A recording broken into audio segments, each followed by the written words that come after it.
မြေကွက်ဝယ်တော့မှပဲဖြစ်ဖြစ်ပေါ့နော်မြေကွက်တစ်ကွက်ကိုအပေါင်ခံတော့မယ်ဆိုပါတော့ဗျာအဲ့လိုမျိုးလုပ်တော့မယ်ဆိုရင်ကျွန်တော်တို့ကဒီမြေကွက်တစ်ကွက်ကိုသွားစစ်လိုက်တယ်ပေါ့နော်စစ်တဲ့ဆိုတဲ့နေရာမှာကျွန်တော်အကြံဖြင့်2ချက်ရှိမယ်ပေါ့နော်ဒီ service နဲ့စစ်တာကိုခြားကျော်ဆက်တစ်ဆက်လိုတာ20လိုတာစသဖြင့်ဒီလိုမျိုးတွေဆက်မေးရလားဆိုပြီးတော့မှစစ်တာမျိုးရှိတယ်ရုံးမိုင်းဆိုင်ရာစစ်တာရှိတယ်အဲ့ဒီ2ချက်စစ်တဲ့အပြင်ကိုနောက်ထပ်အရေးကြီးတဲ့ main တော့ချက်ပေါ့နော်အဲ့ဒီတစ်ချက်လေးပြောပြခြင်းပါတယ်အဲ့ဒီတစ်ချက်ကတော့ဗာလဲဆိုဒီစာပြပြတာတရွယ်ဖြစ်နေမယ်เนาะ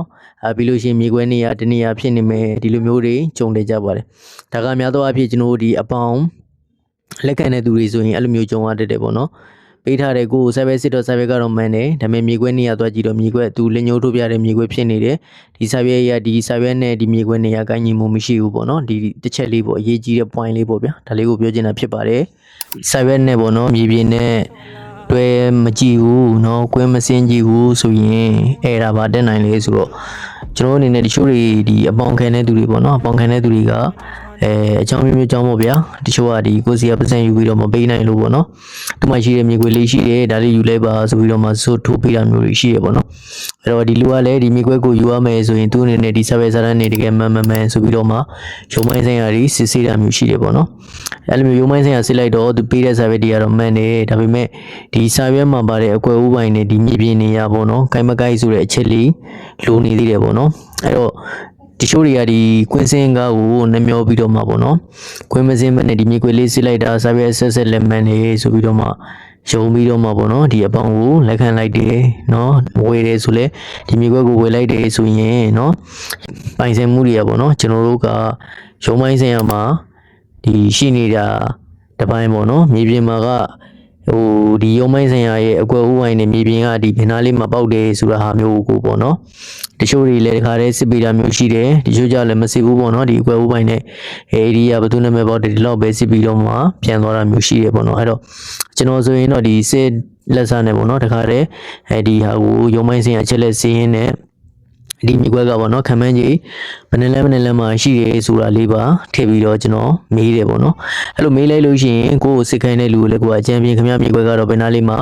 ရှိလားဒါဒီလိုမျိုးတွေထောက်ပြလိုက်တယ်ပေါ့နော်ဒါပေမဲ့ကျွန်တော်ပြောသလိုပဲမြေကွက်ကတော့အဲ့ကြားထဲမှာရှိတယ်ဒါပေမဲ့သိရမလားဘယ်နဲ့လဲကြားဆိုတဲ့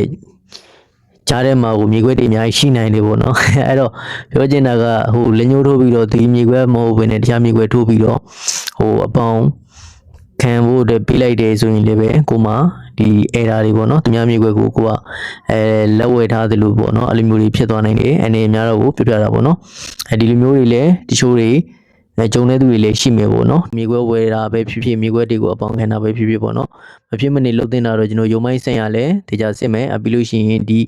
ပေးလိုက်တဲ့ဒီစာရွက်ကဒီမြေပြင်ရဲ့စာရွက်ဟုတ်မဟုတ်ဆိုတာလေးလဲကွင်းစင်းပြီးတော့ပေါ့နော်စစ်ဆေးတာကို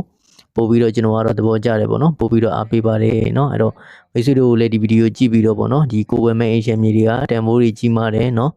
မမားတင်တာမမားရအောင်ပေါ့နော်ပတ်စံလေးဒီသိန်းကနန်းလောင်းနေပေါ့နော်ဒီကိုရဲ့ထောင်ပေါင်းများစွာပြီးတော့ဝယ်ရတဲ့ဒီအင်ရှင်မြေတွေမှာအဆုံးရှုံးမခံရအောင်ပေါ့နော်ကျွန်တော်ကတော့ဒီလိုမျိုးစစ်မယ်ဆိုရင်တခါတည်း service နဲ့လည်းစစ်မြေပြင်ကိုလည်းတခါတည်းကွင်းစင်ခိုင်းဒီစာရွက်မှာပါတဲ့ challenge နဲ့ဒီမြေပြင်အကွက်ဥပိုင်းကိုင်မကိုက်ပေါ့နော်အဲ့ဒါမျိုးလေးရောစစ်စေခြင်းနဲ့ပေါ့နော်ဒီလိုမျိုးဆိုရင်ကိုဒီအင်ရှင်မြေနဲ့ပတ်သက်ပြီးကိုကလည်းအေးစစ်စိတ်အေးချမ်းနဲ့နေလို့ရမှာပဲဖြစ်ပါတယ်အားလုံးပဲဘုသူတရရဲဆိုရင်ပေါ့နော်ကျွန်တော်ရဲ့ဒီအကောင့်လေးကို follow လုပ်ခဲ့ပေးပါအောင်လို့နော်အမြဲတမ်းဒီဥတွေနဲ့ပတ်သက်ပြီးမြေခွက်နဲ့ပတ်သက်ပြီးဘုသူတရမယ့်အားလေးတွေပေါ့နော်အမြဲတမ်း sharing လုပ်ပေးနေကြဖြစ်လို့ပေါ့နော်ကျွန်တော်ရဲ့ဒီအကောင့်လေးမှာမိတ်ဆွေတို့သိချင်တာရှင်းလဲ comment မှန်ခဲ့လို့ရပါတယ်လို့နော်အားလုံးကိုကျေးဇူးတင်ပါတယ် see you next video